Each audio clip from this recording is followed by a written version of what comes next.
Welcome everybody to Mind Body Monday. It is lovely to see you all here, and if you are watching or listening to the replay, welcome. And I invite you here during the live session to type any thoughts or questions in the chat, because towards the end I'll be responding to the chat. And if you're listening to the replay or the podcast, go ahead in the replay, leave some comments, because that way I get to see and comment accordingly. So welcome everybody. Tonight is a very, today's Mind Body Monday is a very important Mind Body Monday. They all are, but this one in particular, because I personally have had a sluggish bowel for most of my life. And it's really as a result of working with patients, researching and exploring. And as some of you may or may not know, my name is Avraham Gundle. I've been in private practice for almost 30 years as an osteopath and a naturopath practicing functional medicine. And I've developed some unique strategies that have helped myself and literally thousands of my patients as well with all sorts of digestive issues, particularly constipation, which is a focus tonight. And, you know, just recently, a 70-year-old patient of mine who had been suffering from constipation most of his life had told me tongue in cheek that he called the constipation hotline and was told, "Sir, please hold." Now, humor aside, research shows that roughly 12 to 19% of the US population suffer from constipation. That is approximately 63 million people. And a third of those older than 60 suffer from chronic constipation. And constipation is the reason for over 700,000 visits to the emergency room in hospitals in the US every single year. So I'm just curious, if you're here during the live, go ahead and type in the chat. If you've ever suffered from any sort of digestive condition, do you have a diagnosis, or have you ever had bouts of constipation? Go ahead, type in the chat. Have you suffered from constipation? Do you have a digestive disorder, or have you had, or do you have a diagnosis? This way I get to know who's here in the live. And if you're watching a replay, if you be so bold as just leave some comments, that way I can respond to you as well, and we can grow the community too. Excellent. So in today's Mind Body Monday, there's really two topics. The first one is really a mind body practice that I teach in my groups, in my trainings, and I'm going to share with you tonight the abridged version, and it's very, very helpful. It's a sort of mindfulness, digestive system focused check-in.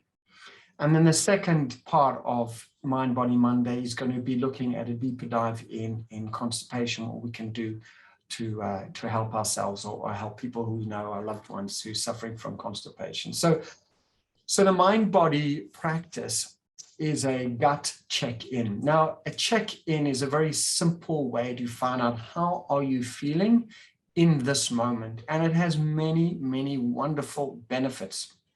Firstly, it promotes and facilitates self-healing. Secondly, it increases self-awareness. Thirdly, the check-in provides a foundation for self-regulation, which I'm going to be sharing later on in further Mind Body Mondays. It increases our awareness of self and our awareness of others in social interactions. The check-in also boosts our ability to make responsible decisions in the moment, so we're not caught up in an emotional outburst, so to speak, and regret having decided or not decided one way or reacted one way or the other. And lastly, a check-in helps for creating more nurturing relationships with self and others. So we're going to begin the Mind Body Monday with a check-in. So invite all of you who are able to, obviously if you're driving or listening to the podcast, you're not able to close your eyes, then please don't. But if you are able to close your eyes for this short 5-minute process I'm going to guide you through, This way you're able to get all the benefits, and you can always get the replay and deepen your experience of this. I've been practicing this and other mindfulness techniques since I was 16 years old, and they deepen and deepen with every single practice. So here's an opportunity to try something new, or if you're familiar with mind-body mindfulness practices, then you can have an opportunity to deepen that now. So making yourself comfortable, sitting up in your chair or sitting with intention, taking a comfortable deep breath in. And this time as you breathe out, just allow your shoulders to drop down. And if you can, allow your back to rest against the back of the chair. And if you're comfortable, to allow your eyes to softly close. This way your focus and awareness is drawn internally. And then take another nice, deep, comfortable breath in. And this time as you breathe out, feel your seat sitting comfortably, your feet resting on the floor. And then one more, deeper, gentle breath in. And as you breathe out, allow your mind to settle down, the busyness from the day to settle down. And allow yourself to find a breathing rhythm and pace that's unique, natural, uncomfortable for you. And gently bring your awareness to your belly, to your abdomen. And as you bring your focus to your belly, notice the gentle movement of your belly with your breath. Notice the gentle rise and fall of your belly with your breath. Almost imagine a baby who's well fed and diapered and warm and safe, with that little belly rising and resting with each breath.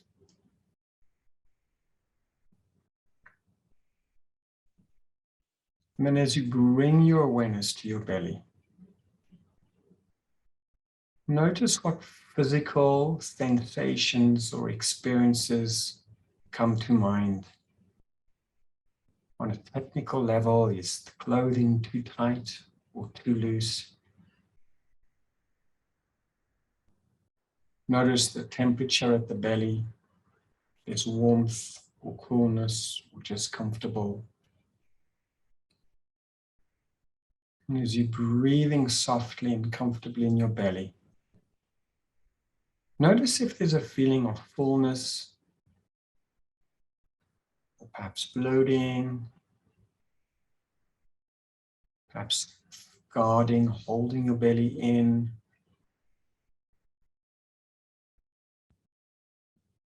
Maybe some tightness or discomfort. Or maybe your belly is just soft and relaxed. Just notice what's here for you right now. Give yourself permission to really focus and experience what is happening physically in your belly right now. Is there a feeling of being hungry or sated or just feeling fine? What else do you notice on a physical level at the belly?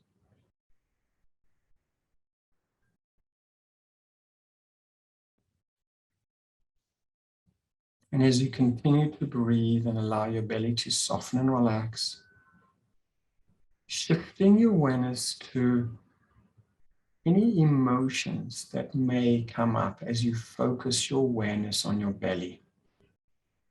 Just take a minute to notice.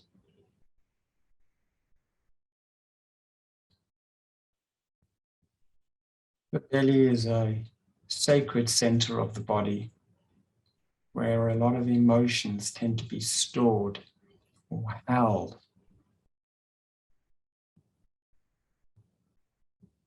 And if there was an emoji in your belly right now, what expression would it have? Would it have a happy face, a sad face, a lonely face, a relaxed face? Maybe a thumbs up or a smiley. What's your emoji? Just imagine, get a sense or known if you can't quite picture it. What would it be right now?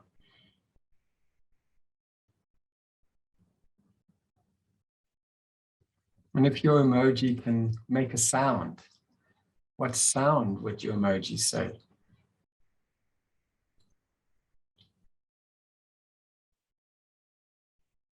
Good. Just notice. And then gently shifting your awareness on your next breath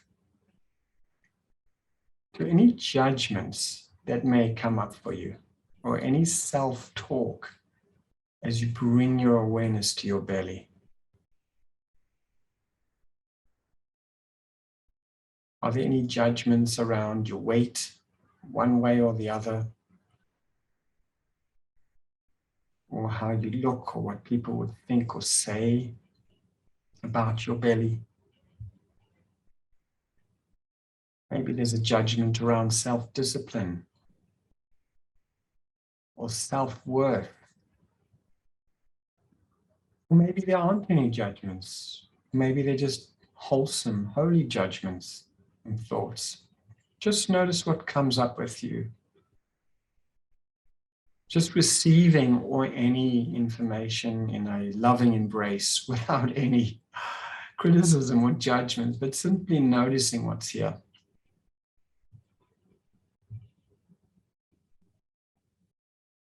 And then very, very slowly, with whatever you are aware of, taking a soft, gentle breath in.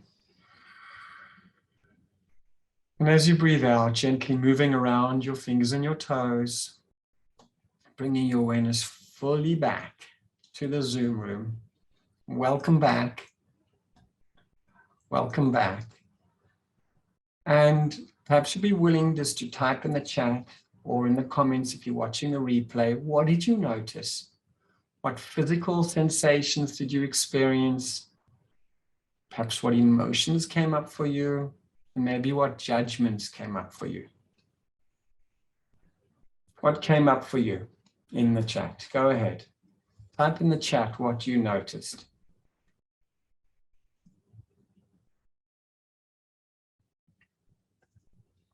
Super. Super. Excellent.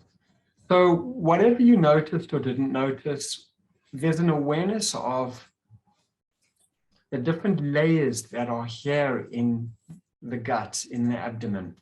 There's the physical layer, there's the emotional layer, there's the mind layer, the thoughts and the judgments. And one of the reasons I'm so passionate about using functional medicine to really help patients in the area of digestion is because at the end of the day, in the final analysis, we are souls that have been bodied. And the place where soul and body meet, by and large, is expressed in the bowels, in the gut. And that's why this, in Jewish tradition, is such a beautiful custom to make a blessing after using the bathroom, because it really is a wondrous event, a wondrous thing where a sublime spiritual being who's having a body experience can give gratitude, express gratitude to the Creator for facilitating everything to be working in the right way. And when it's not, then the blessing also invites gratitude, and through that way also, and many other pathways, invites a healing into the body. So in my practice, I routinely ask new patients about their bowel habits, and I do this, and people know this ahead of time, because a healthy digestive system sets the stage for a healthy immune system and a healthy emotional life. What most people don't know is people have heard that the gut really is the second brain, but what most people don't know is about 50% of dopamine is produced in the gut, and up to 90% of serotonin is also produced in the gut. And these are two very, very important brain neurotransmitters that are made in our digestive system. So serotonin is the key hormone or neurotransmitter that stabilizes feelings of well-being, mood, and feelings of happiness. And it impacts our entire body. Serotonin also helps with sleeping, eating, and digestion. Dopamine is responsible for feelings of pleasure, satisfaction, and motivation. Two of the most important neurotransmitters made in the digestive system. And on asking one of my patients if they are regular, one answered yes. But when I followed up a little bit more closely, she basically said she eliminated once every 7 to 10 days. And she said she's very regular with that. So I said, that's not called regular. Other patients think that, constipation is, as long as you have regularity, even if it's a week or 10 days apart, it's simply not true. Because when we began to turn things around for her and helped with detoxification and elimination through functional medicine strategies, some of those I'll mention shortly towards the end of Mind Body Monday, her mood, her energy levels, and vitality and sleep all improved tremendously. The ideal is really to have 1 to 2 bowel motions every single day of our life. Whether we're traveling or whether we are at home, whether we are preparing for tests or exams or a lot of work or less work or house, whatever it happens to be, the focus is to make sure that we're getting at least 1 to 2 healthy bowel motions a day. And that's very simple to understand why that is so important, because when we don't eliminate adequately, then toxins build up in the colon. And these toxins then get released in the intestines and then get reabsorbed into the bloodstream and actually get absorbed in and impact the body. So that it's not only a digestive issue, it becomes a systemic issue. It affects the whole body. And research is pointing to chronic illnesses, be it cancer, Parkinson's disease, dementia, are all related to a healthy microbiome and a healthy elimination. So there are, I'm going to mention 5 sort of digestive related complications of untreated constipation, but it's important to understand that it's not only about the digestive system, it's really about the whole body. Because if the gut is not producing the proper neurotransmitters, then it will impact our moods, it will impact our happiness, it will impact our sleep and our satiety, etc., through dopamine and serotonin. So it's so important that we eliminate healthily. I'm going to shortly look at some strategies to help us with that. So some complications of untreated constipation, it's not just something of inconvenience or discomfort. It can actually lead to a real medical crisis. For example, things like hemorrhoids or anal fissures or fecal impaction, where stools can't be expelled easily and becomes complicated and very compromising to try and get that happening. There could be a rectal prolapse. And if left untreated over long-term, constipation could lead to intestinal obstruction or bowel perforation. And these complications can be life-threatening. So it's so important when you look through health through the functional medicine lens, you recognize that this is a body-mind phenomena, and there are lots of strategies outside of just the technical food-related ones I'm going to touch on right now. So there are many causes of constipation. So constipation can be food-related, lifestyle-related, and related to our psychological state. Being nervous or tense could really flip one way or the other. But let's look at some food-related sources or factors of constipation. I think the number one is not so much what foods we eat, but really overeating.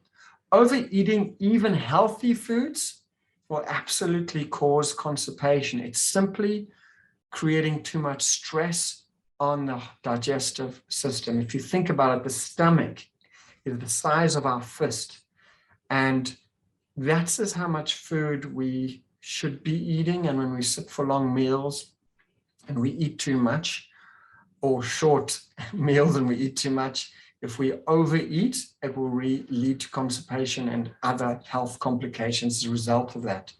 The second most frequent cause of constipation is really alcohol consumption, because it affects the liver and that slows down the digestive system. Now, for people who are gluten sensitive, and I'm not only talking about people who have celiac disease, but people who have an intolerance for gluten, gluten-containing foods could cause constipation. Gluten-containing foods include wheat, barley, oats, rye, and spelt, and they could cause or contribute to constipation in sensitive individuals. Now, a big one is processed foods, where the bran or the fiber has been removed through the process: white bread, white rice, refined flours, refined foods. We spoke in previous Mind Body Mondays about processed oils. All these could create sluggishness in the digestive system. Now, some of my patients have a sensitivity to milk products or dairy products, and it doesn't have to be a lactose intolerance. This I covered on previous Mind Body Mondays, but just a general sensitivity to processing dairy either through the milk protein casein or some other proteins that could also cause sluggishness. Some of my patients who are on a keto diet, eating a lot of red meat, that will slow down because their transition through the colon, because there's no fiber in high red meat consumption. Fried and fatty foods, these foods are low in fiber, high in fat, and high in salt. And these food characteristics may slow down digestion and increase the likelihood of constipation. And there's certain foods that are high in tannins. This is a phytonutrient or phytochemical, a chemical that's found in plants and fruits that have an astringent nature, tightening nature, and they have health benefits. But in relating to constipation, fruits like persimmon, for some, will cause constipation because of their astringent, tightening nature. So moving into over-the-counter remedies, one of my patients asked me, how safe are over-the-counter remedies? Now, the world of laxatives is a very complex, broad, and deep subject. And I want to just mention one main point that comes out of the topic of laxatives and over-the-counter medications. Now, many prescribed laxatives are not for long-term use. They're generally prescribed for short-term use, be it 2 weeks, 3 weeks, a month at best. And the hope is that this will kickstart the bowels to regularity, and also given in an environment where some other strategies, which I'm going to cover shortly, are also taken into consideration. Some of the more aggressive laxative things like senna, which is a very helpful herb, could, if used for the long term, weaken the colon, cause a reliance on it, and then create some further complications as the muscle walls of the colon actually become weaker. And then some of those complications can result in high doses become less effective, while high doses are needed. And then patients can flip into having no bowel motion to an acute diarrhea situation. So it becomes complex. So really, what are safe long-term use? So the research has pointed that in general, bulk laxatives, these are referring to fiber supplements, are the most gentle and most safe for long-term use. And the provision is as long as the person taking them takes them with adequate water, especially the non-soluble fiber ones, which I'll get to right now. So My two favorites that I recommend to my patients in practice is Benefiber and non-soluble fibers like that, because it dissolves completely in water. It doesn't have any unpleasant taste. And it's also easy to give kids if there is any constipation there. And the other is Metamucil or psyllium husks. This is a non-soluble fiber, and both can be used together or interchangeably. And I've noticed that everyone's different. And one person may get great benefit from a period of time for, let's say, with a soluble fiber type, and then it will stop working. And then they'll need to use a more soluble fiber type like the psyllium husks or Metamucil, not necessarily pushing a brand, but that kind of product. So it's best to have a few options, and I'm going to talk about some of nutritional options in addition to these supplements. So these are the two things that have come out of supplements, at least over-the-counter medication. By the way, one of the reasons in my practice I recommend fiber supplements or increasing fiber in the diet is because they not only help with constipation and providing a prebiotic for the microbiome, the friendly bacteria to feed off, but a research article in a journal of the British Journal of Nutrition showed that psyllium husks, when used with obese or overweight people, they found that adding this supplement improved their cholesterol levels and their insulin levels, their glucose regulation. So this is one of the reasons I also use fiber supplements or encourage a high fiber diet, because I'm always looking for leveraged interventions where one intervention will have many, many other benefits in the body, regulating cholesterol in this case, or regulating glucose levels and dropping insulin in the blood. So just a word of caution relating to Benefiber. It has traces of gluten in. The manufacturers say it's gluten-free because it has less than 20 parts per million of gluten. My approach in my practice is that anyone who is gluten intolerant or celiac should not use Benefiber, because there are other suggestions or alternatives, unless of course their healthcare provider or doctor suggests it. So that's just a word regarding Benefiber. So here are some of the tips that I recommend for treating constipation. I'll just tell you, personal disclosure myself, the biggest thing that affects my regularity is sleep. I know I need good rest, good quality sleep at night. If I don't get it, for whatever the reason, then the first place I'll feel it is in not being as regular as I need. And as a result of that, I'll either compensate to try and get more rest, or then use some of these other strategies that I'm coming to now. So the first is sleep. The second is proper hydration. So the rule of thumb is between 1/2 to 1 ounce of water per pound of body weight. So if you weigh, let's say 150 pounds, that would be about 75 to 150 ounces of water per day. So if where you are is cold and you don't want to drink cold water, then you can certainly have warm water. You can certainly put a squeeze of lemon juice in, and herbal teas do count as well for hydration, things like that as well. Now, coming to fiber, the rule is fiber first. My favorite is ground flax seeds, ground chia seeds, and ground hemp seeds. I grind them up in my grinder. I put them in a glass container in the freezer, and every day I will take out 1 or 2 tablespoons and sprinkle that up on my soup or in my salads or in some almond milk or something like that. That way I'm able to get my prebiotics in and my fiber through these 3 fantastic soluble and insoluble fibers. And then obviously there's fiber supplements, like, as I mentioned, Metamucil, which is psyllium husks, or Benefiber, or one of those sorts of things.